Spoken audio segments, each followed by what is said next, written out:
How to create account on UpScrolled. Hello everyone and welcome to Tech Talks. To create new account on UpScrolled, all you need to do is follow these few simple steps. So first thing first, open your UpScrolled app.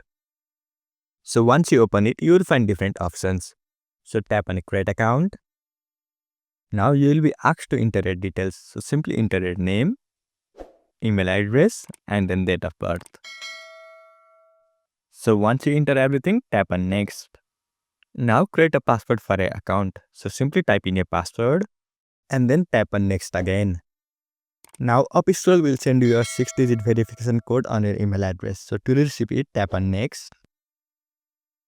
Now go back and open your Gmail app. And here on top of your screen, you will see email from UpScrolled. So tap on it.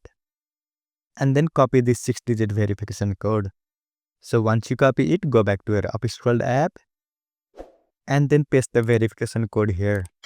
Once you do it, tap on verify. Now you need to create a unique UpScrolled handle or username. So simply type your name or anything. And once you do it, simply tap on sign up.